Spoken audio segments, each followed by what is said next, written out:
d'une liberté qu'on n'avait jamais connue avant qu'elle n'existe, symbole du triomphe de la société de consommation, un peu partout dans le monde, des automobiles se délabrent discrètement dans des cimetières à leur mesure.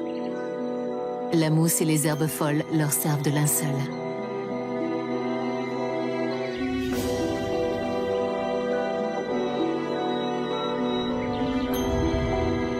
De belles carrosseries rouillent et fusionnent lentement avec la nature.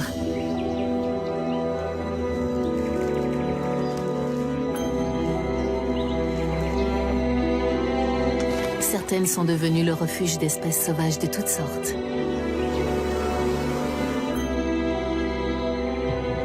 Dans le passé, on a jugé que des épaves, débarrassées de leurs polluants, immergées dans des fonds désertiques, pouvaient fournir des abris sous-marins favorables à la création d'écosystèmes. Ces dernières années, le vent a tourné. Les cimetières de voitures disparaissent les uns après les autres. Dommage, tant ces lieux fascinaient pour la beauté monstrueuse des carcasses et leur métamorphose inattendue.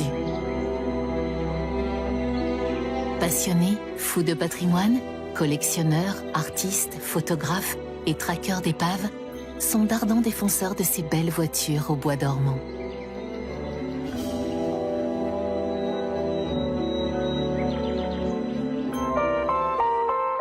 C'est tout un pan du patrimoine qui disparaît ici à Polizeau, en Champagne.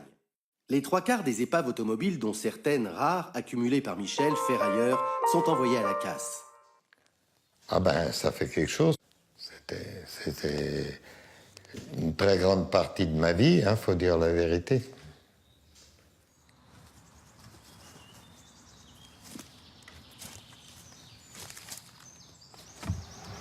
Mais tout ça, c'était complet de voitures. Ici, c'était que des tractions, ici. Tout ça, c'était plein. J'ai juste gardé une ancienne traction parce que j'ai la même pour de la pièce. Vous voyez, il y avait une lignée qu'elles étaient l'une derrière l'autre, comme ça. Les échos, tout ce qui se rapporte aux écologistes, quoi.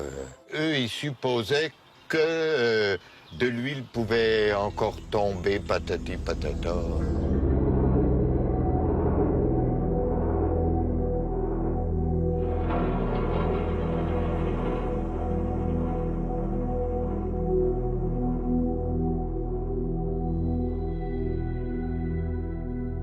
Les gens du patrimoine étaient en colère après moi parce qu'ils auraient voulu garder le site et garder les vieilles voitures. Hein? Mais il était trop tard. Même maintenant, quand on m'en parle, je suis pas bien. Je suis stressé.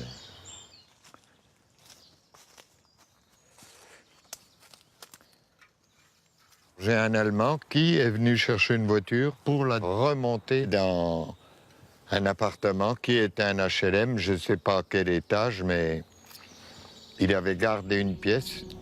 Il voulait qu'elle reste comme elle était. C'était certainement un gros travail de vouloir démonter une voiture et la remonter dans une pièce.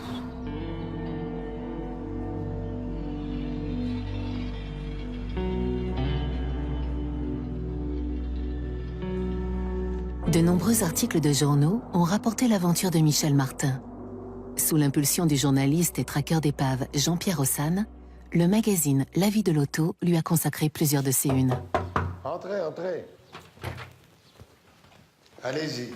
Tiens, revenez. Ah, c'est bien. je ramène un souvenir du passé. Il y en a quand même beaucoup. Regardez. Et voilà, encore un alignement avec toutes ces Peugeot. Oui, ben, en principe, on essayait de mettre toutes les mêmes marques ensemble. Mmh.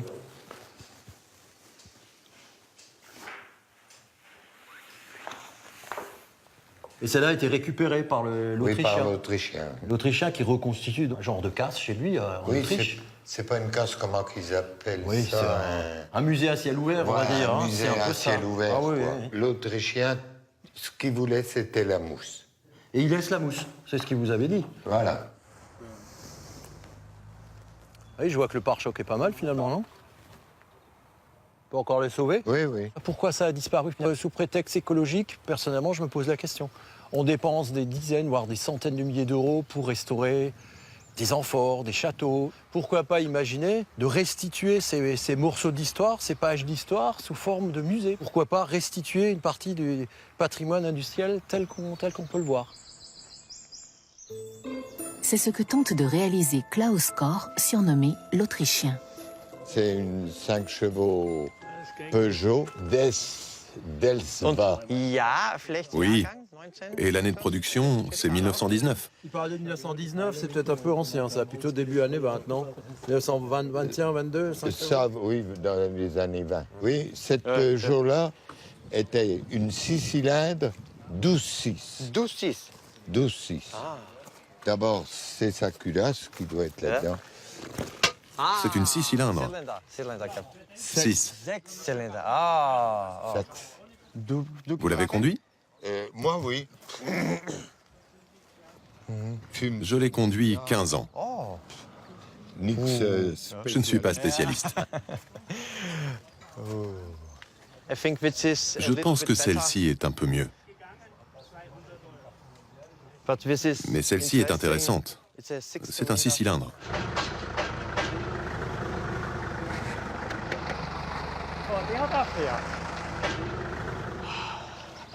Je pense que c'est ma dernière voiture de Polisso. La dernière d'une longue histoire.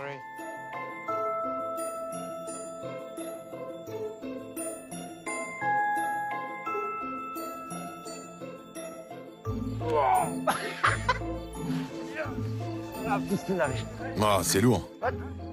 Après 12 heures de route, Klaus Kor arrive chez lui à Graz, en Autriche, tout près de la frontière hongroise. Tourne, tourne, tourne. Je le fais déjà. Bienvenue en Autriche. Après le long trajet de Polisso à Regensburg.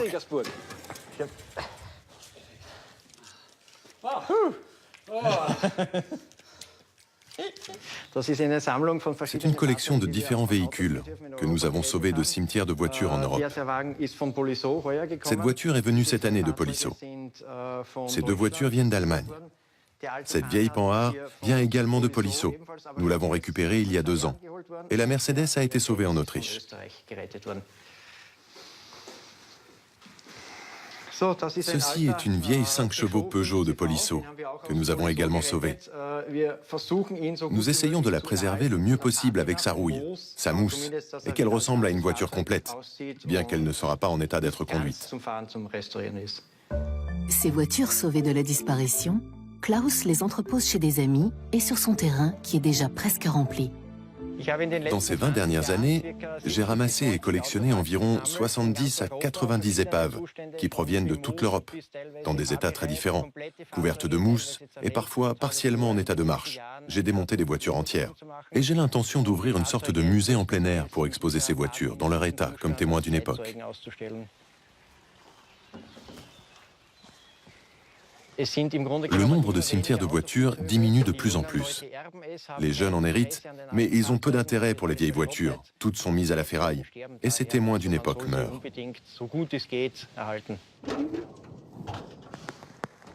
Les intempéries accélèrent la patine des carrosseries.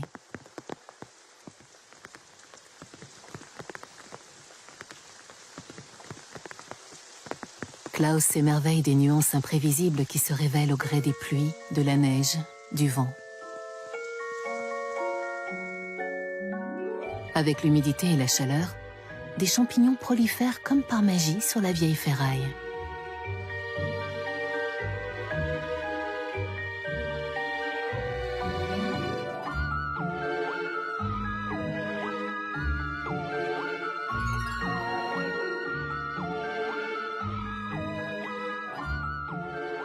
Toute une faune vit et s'abrite dans ces vieilles carcasses.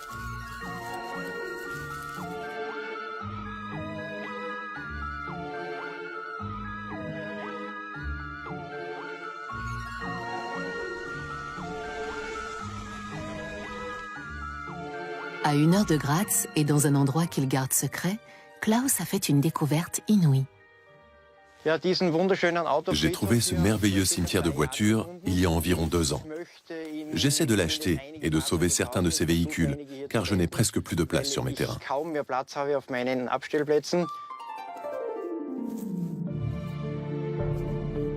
Pendant des années, le propriétaire de cette casse, aujourd'hui décédé, a entassé des voitures sur plusieurs étages. Pour assurer la stabilité de ces empilements, il a malheureusement écrasé le toit de nombreux véhicules. En déambulant dans les allées, on découvre des Tchèques, des Anglaises, des Américaines, des Allemandes et même quelques Françaises.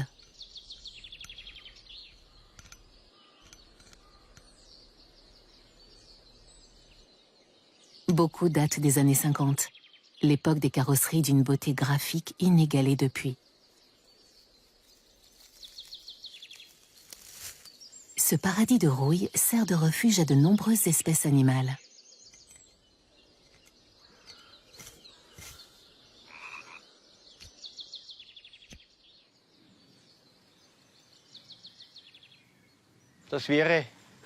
Pour moi, ça serait l'endroit idéal pour réaliser mon projet de musée en plein air. Ce serait un rêve. Les pays germanophones n'ont pas fait disparaître systématiquement leurs cimetières d'épaves, contrairement à la France. Peut-être les Français regrettent-ils leurs marques de luxe d'avant-guerre, les Bugatti, les Delahaye, les Talbot. L'Allemagne est devenue le symbole du haut de gamme.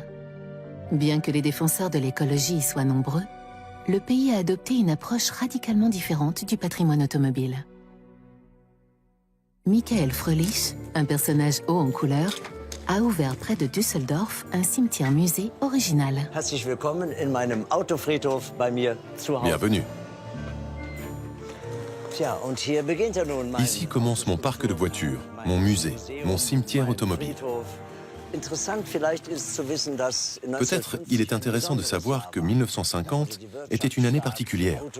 La croissance économique était vigoureuse, les voitures étaient plus puissantes et modernes, et une nouvelle époque commençait pour ces voitures, qui sont de la même année que moi. 1950 fut vraiment une année particulière. Michael Fröhlich a acheté et collectionné un grand nombre de voitures de l'année 1950 qu'il a laissé vieillir à leur rythme. Une personne de 30, 40 ou 50 ans, elle a des rayures, des blessures, parfois elle est malade. Et je crois que c'est le sens de la nature, qu'il ne faut pas toujours être tout neuf ou tout frais. Surtout qu'il faut vivre, et les voitures doivent vivre aussi. Et pour moi, une voiture est surtout belle quand on voit qu'elle a déjà été conduite, qu'elle a été mouillée, séchée et qu'elle a des rides. Pour accélérer leurs rides, il a une technique bien à lui. C'est extraordinaire. J'ai acheté cette voiture à quelqu'un qui l'avait parfaitement restaurée. Mais elle était trop belle. Alors, j'ai eu l'idée de mettre du lait et du fromage blanc sur la voiture pour attirer des oiseaux, qu'ils marchent et qu'ils fassent caca dessus. Et ça a fonctionné si bien qu'à la fin, elle avait l'air vieille comme toutes les autres voitures. Ja, so alt wie die anderen Autos auch.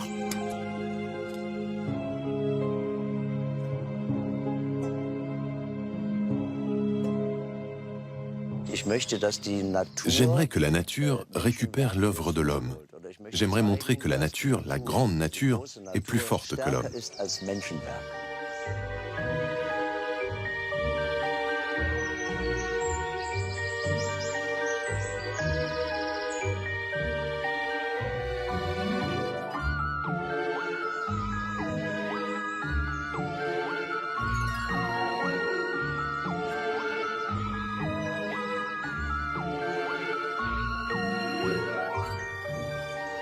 La grande nature semble avoir entendu Michael.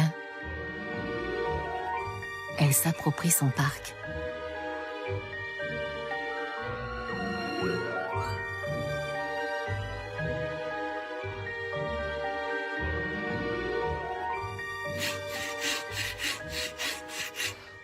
Ok, cela n'arrive pas souvent.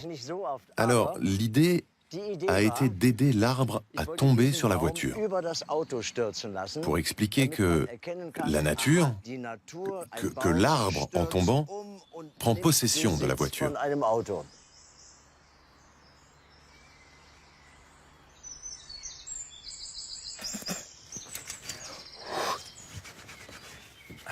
Voilà, ja, das ist C'est une Lagonda.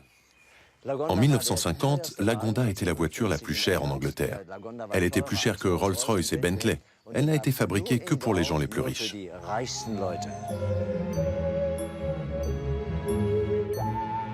Pour financer son musée-cimetière, Michael Fröhlich revend des voitures qui ont appartenu à des célébrités.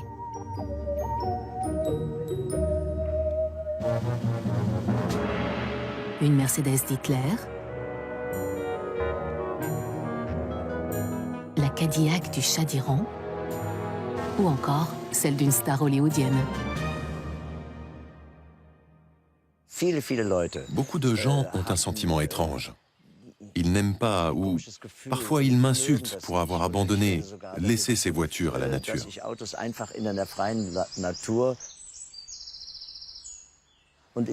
Je savais bien entendu qu'il ne fallait pas souiller la nature. C'est pourquoi j'ai enlevé toutes les matières polluantes. Puis j'ai appelé l'Agence pour la protection de l'environnement. Et ils ont accepté. C'est pourquoi les épaves peuvent rester.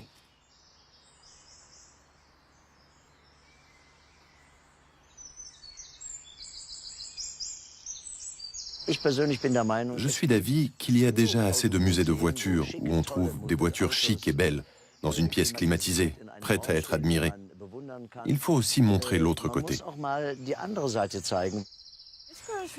Cette voiture est très belle. Avec ce mélange de couleurs et de rouille, ça ressemble à la végétation.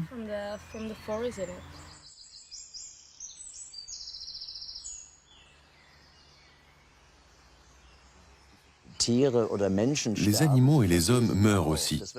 Ils se décomposent petit à petit. C'est pareil pour les voitures. Certaines personnes ne veulent pas le voir et jugent ça dégradant, mais d'autres au contraire veulent découvrir cela. Michael Fröhlich ne se trompe pas. Certains week-ends, son musée est bondé de visiteurs et de photographes.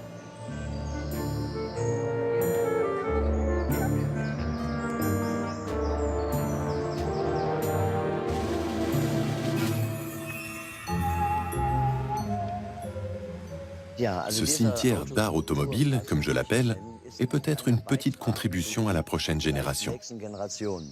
Je sais que cela est presque mystique, mais il y a un certain parallèle entre nos cimetières et un cimetière de voitures, parce que l'idée est la même. Et c'est sans doute ce qui fascine tant le public. Un cimetière de voitures nous tend un miroir de nous-mêmes. Il reflète notre propre évolution. Cette Porsche 356 est sans aucun doute plus fascinante dans sa décrépitude que dans son insolente brillance lustrée. D'autres passionnés, comme le Suisse Stefan Moosfeld, se sont eux aussi engagés dans cette voie. Stéphane a récemment exposé à Bâle des voitures retrouvées dans des granges, comme cette autre Porsche 356. Cela fait déjà 7 ans que nous faisons des expositions. 15 expositions sur les voitures. Et nous avons toujours eu des voitures venues de la grange. Nous nous sommes aperçus que lorsque les gens ont la possibilité de voir, par exemple, une Bugatti Type 57, restaurée et non restaurée, la plupart du temps, ils ne regarderont que la voiture non restaurée, qui a plus d'âme. Et je me suis dit que si j'arrivais à obtenir suffisamment d'épaves pour en faire une exposition, je devais le faire.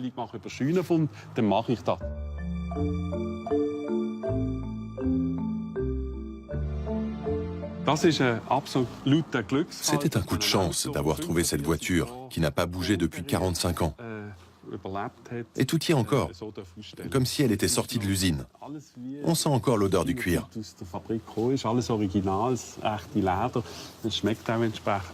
Ce serait dommage de la restaurer. Sa valeur n'en serait pas plus élevée. Il vaut mieux la garder comme ça.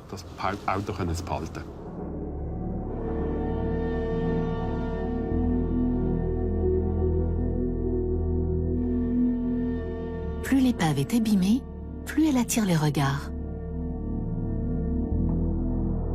Elle fascine.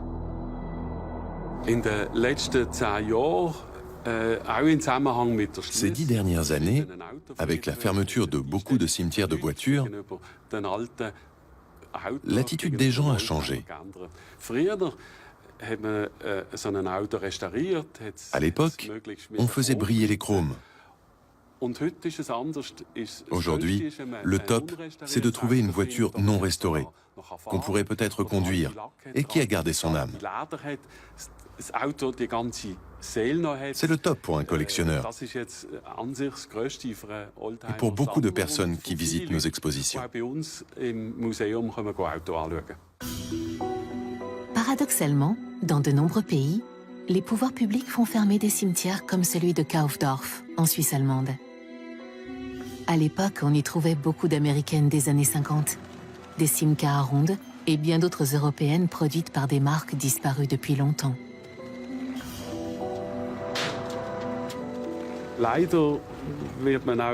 Malheureusement, ça mettra encore des années pour comprendre ce qu'on a perdu quand on a fermé ces cimetières.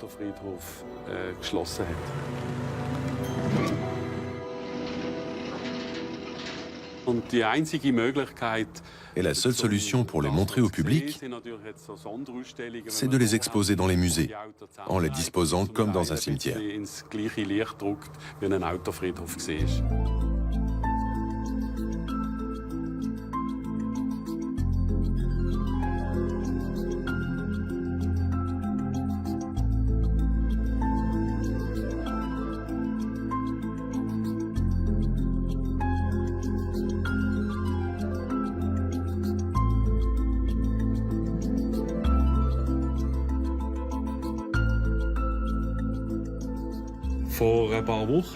Il y a quelques semaines, une famille est venue, convaincue que cette voiture avait appartenu à leur grand-père. Normalement, je ne vends pas de voiture, mais pour elle, je me suis dit qu'il était préférable qu'elle revienne chez elle. Mais j'espère aussi qu'ils la garderont dans cet état, pour que l'on puisse toujours sentir ce que cette voiture a vécu dans sa vie d'octogénaire.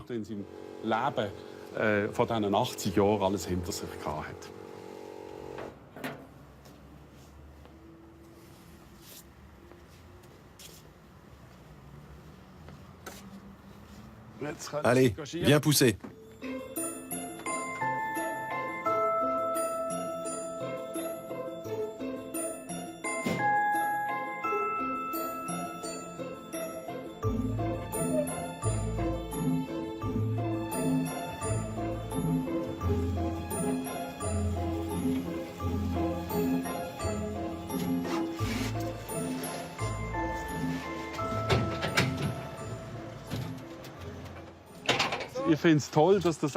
Je suis ravi que cette voiture retourne dans sa maison. J'espère qu'ils ne la restaureront pas totalement, mais juste pour qu'elle puisse rouler et que sa patine restera telle qu'elle.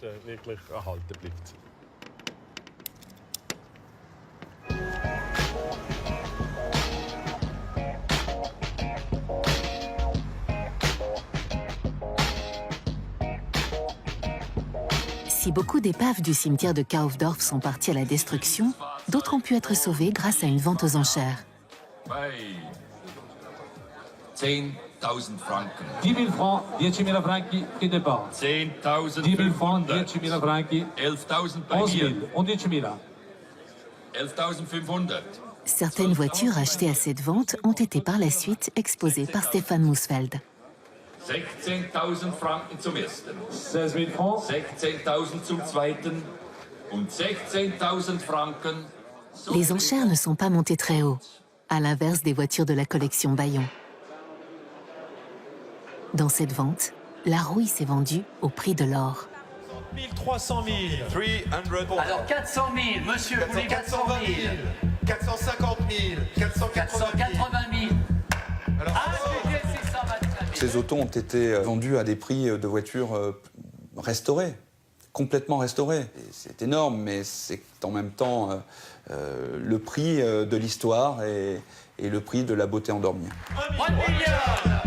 1 milliard. 1 milliard. À partir d'un certain prix, on peut prendre du plaisir. Il convient tout de même de préciser que les beautés endormies de la collection Bayon avaient des pédigrés incomparables.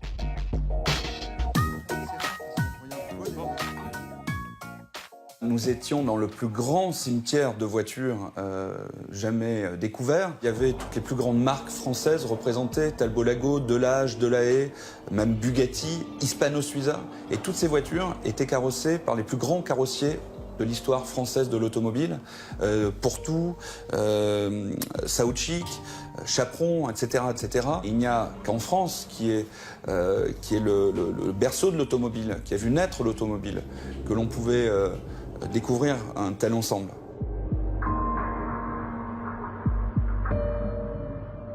C'est une voiture unique qui a été dessinée par Saoutchik pour le roi Farouk. Donc on est dans la haute couture automobile. Voilà à quoi ressemblait cette voiture quand M. Bayon l'a achetée. Cette collection unique a été rassemblée grâce à l'obstination de M. Bayon et de son fils. Ils ont sauvé de la casse des dizaines de voitures d'avant-guerre, chacune pour une bouchée de pain. Dans l'attente de faire un musée, ces voitures ont été stockées sous des tôles pour échapper aux curieux. La majorité des voitures qui ont été vendues vont être restaurées, mais je dirais qu'il y en a quand même 40% qui vont rester comme ça, présentées sous cloche, entre guillemets, dans les musées ou dans les collections. Nous avons vendu une dizaine de voitures en Russie, et ce Russe collectionneur veut absolument reproduire ce qu'il a vu à l'exposition. Ces voitures resteront comme un véritable témoignage archéologique.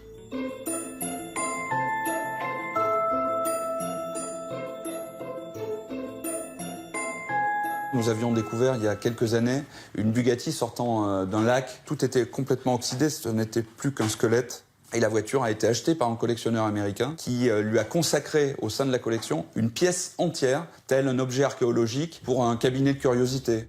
La vente Bayon a été exceptionnelle pour la rareté de ces véhicules. Du côté de Dijon, dans un autre cimetière, c'est le nombre d'épaves mises aux enchères qui retient l'attention. L'actualité récente a fait état de plusieurs cimetières de voitures comme ça qui ont dû être débarrassés. Mais notre site était le plus important de France, voire d'Europe. On a 200 véhicules à vendre, mais vous imaginez qu'il y en avait 7 fois plus au départ. Oui. Pour lui, émotionnellement, c'est très difficile. Oui, c'est quand même son bébé, c'est sa vie. C'est pas facile de faire ça sous la contrainte et puis avec des délais assez serrés, vu l'ampleur du travail à effectuer. Oui. On vous demande de participer à la journée du patrimoine et puis d'un autre côté, il faut plus qu'il y ait de vieilles voitures. C'est toujours triste. Mais enfin, il faut se faire une raison. Hein. On va certainement disparaître un jour aussi, alors c'est triste aussi, mais tant pis, c'est de la vie.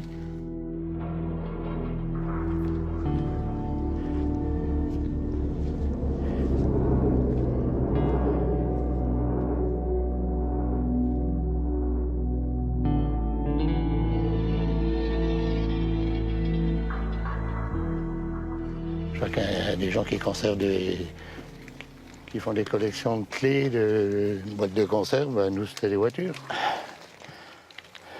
Là, j'en ai gardé des centaines et des centaines, quand même. À l'époque, certaines étaient belles. Hein. Il fallait beaucoup de place, chose que les gens n'ont plus. 850 coupés, modèle qui a été assez rare. Il faut avoir l'humidité, les arbres et les conditions pour arriver à faire ça. C'est la nature qui a travaillé pour nous, là, pour le décor.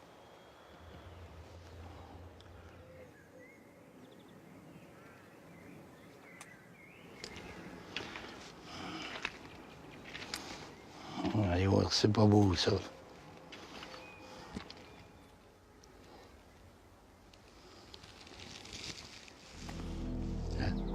Des plantes de luxe dans une Mercedes, planter des plantes. On voudrait y faire pousser que ça ne prendrait pas. Ces carcasses sont essentiellement celles de voitures familiales françaises d'après-guerre. Des Peugeot, des Simca, des Renault, des Panhard.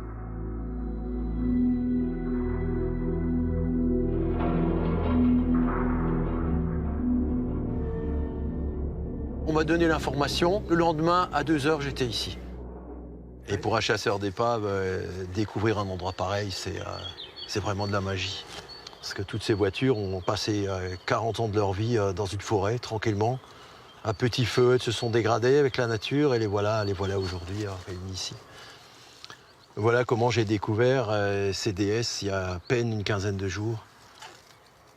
Endormies dans la forêt, vraiment c'est le rêve pour un chasseur d'épaves de faire ce genre de découvertes qui forcément sont de plus en plus rares. Malheureusement, leur dernier souffle, vu que Jean-Pierre, le propriétaire, est contraint de débarrasser le lieu sous la forme de cette vente aux enchères.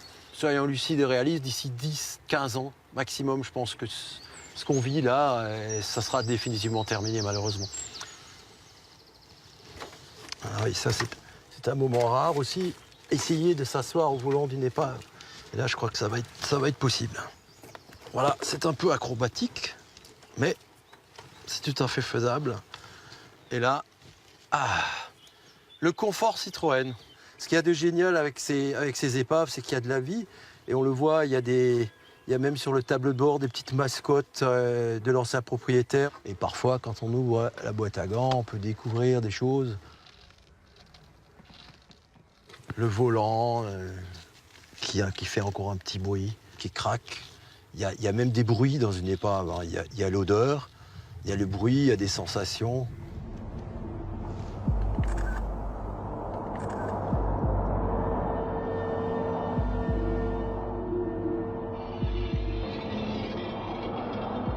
Apparemment, l'ancien propriétaire a mis un espèce de revêtement de cache sur le volant. C'est ça. Regardez. Regardez le chrome, pratiquement à neuf. Il y a vraiment une émotion là qui s'en dégage, mais quelque part, on va leur permettre d'avoir peut-être une deuxième vie, pour la plupart, oui. Wow. Alors, c'est une Chevrolet quoi, tu m'as dit? Bel Air. Ah oui, Bel Air. De 1950. HK.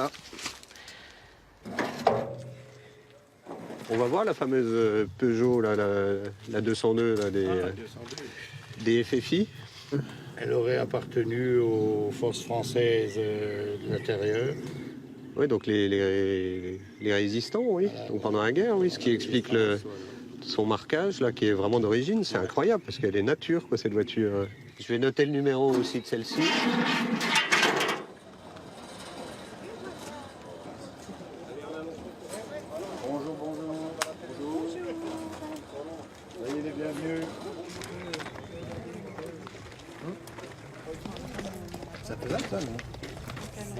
Ça oui, c'est faisable ça.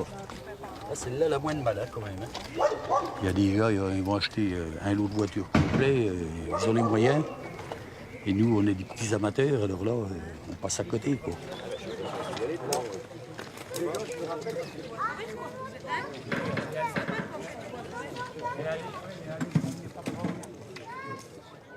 C'est une passion qui est un peu, on va, entre guillemets, pervertie parce que j'aime les voitures anciennes, mais dans cet état-là. Il faut savoir que maintenant, ce genre de site, il y en a encore, forcément. Mais avec la pression écologique, avec les normes, et les gens qui détiennent ces sites sont vraiment obligés de vivre cachés.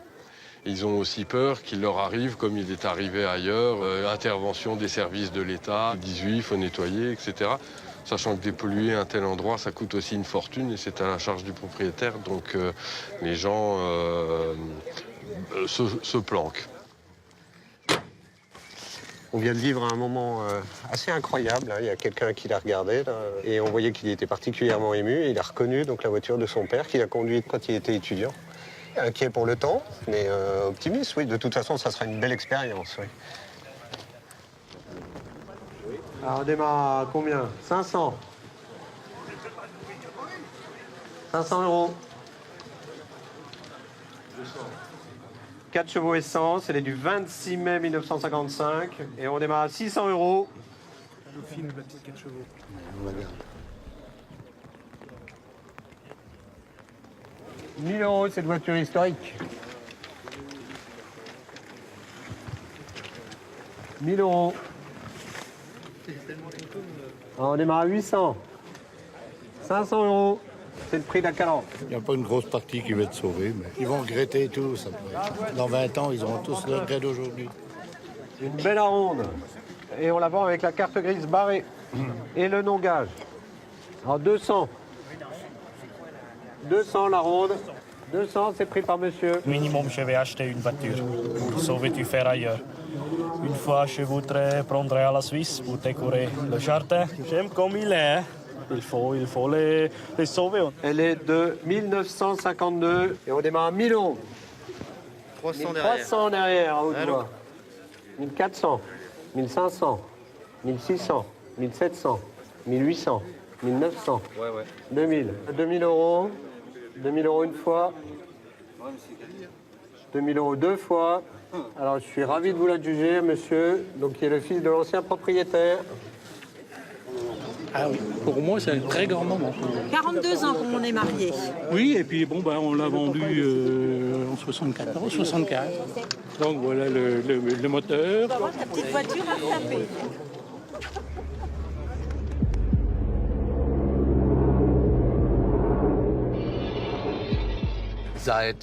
Je prends des photos de voitures abandonnées depuis 6 ans.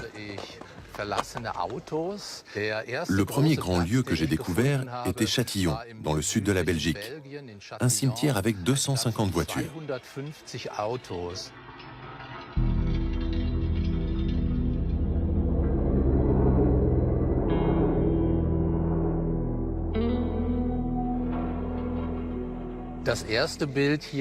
La première image de mon livre a été faite à Basnas, en Suède. C'est un lieu avec près de 800 véhicules qui n'ont pas bougé depuis 50 ans. Die seit über 50 Jahren nicht mehr bewirtschaftet werden.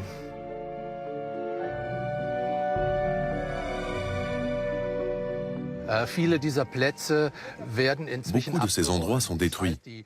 Et ça implique que les témoins de l'histoire automobile disparaissent peu à peu et qu'on en trouve de moins en moins en Europe. J'ai déjà fait 2 voyages aux États-Unis. Là-bas, j'ai trouvé les plus grands cimetières, avec plus de 8000 voitures.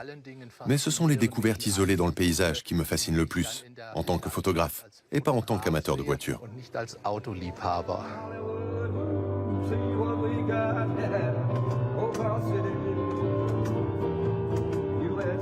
Old Car City, aux États-Unis, est le paradis des photographes, amateurs et professionnels. En sauvant son cimetière d'épaves, la famille Lewis a fait un placement en or. C'est le plus grand cimetière d'épaves au monde. Chacune de ces voitures a une histoire derrière elle. Elles peuvent vous raconter quelque chose.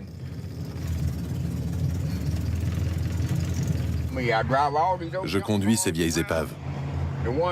Il y a celles qui fonctionnent vraiment et celles qui ne marchent pas. Celle-ci est une Ford Fairlane de 1966. Nous roulons actuellement dans une voiture Crocodile Dundee. Je compte rester ici jusqu'au jour où je vais quitter ce monde.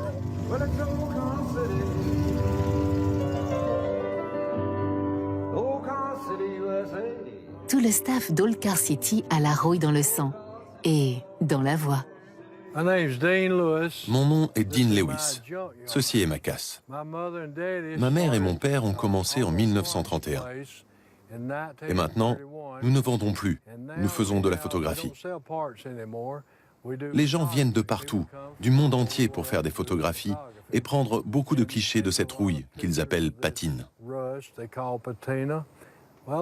Eh bien, j'espère que ça va continuer.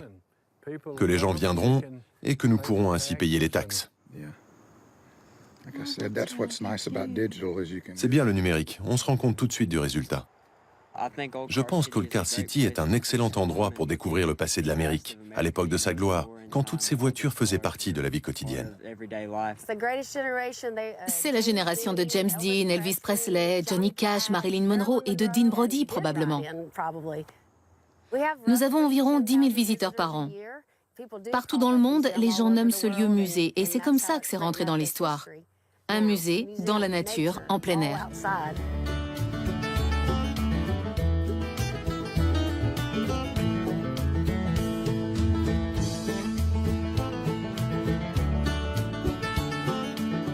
Un jour, je crois qu'il sera classé comme un monument historique. Peut-être un lieu incontournable des États-Unis. Parce qu'il est très populaire et très rare. s'ils n'ont pas inventé l'automobile, les Américains ont pris conscience très tôt de la valeur artistique et patrimoniale des épaves. Ils les ont exposées dans des musées d'art contemporain et des créateurs les ont mises en scène dans des œuvres monumentales comme celles qui sont présentées à Carange.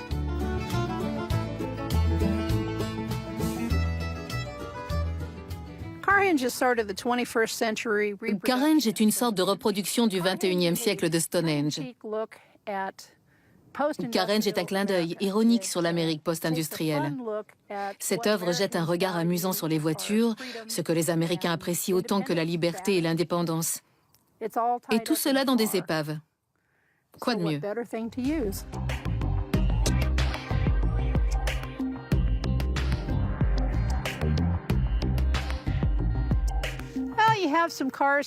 Nous avons ici des voitures qui sont plutôt uniques, comme une Jeep Willys de 1940, une Plymouth des années 1950. Il y a des anciennes et des plus récentes. Nous avons une Vega et même un couple de Cadillac. Il y a un peu de tout ici. Quand Jim Reinders crée Carange en 1987, les voisins sont scandalisés. Il y a eu des problèmes à l'époque avec ces épaves de voitures. Les habitants étaient divisés.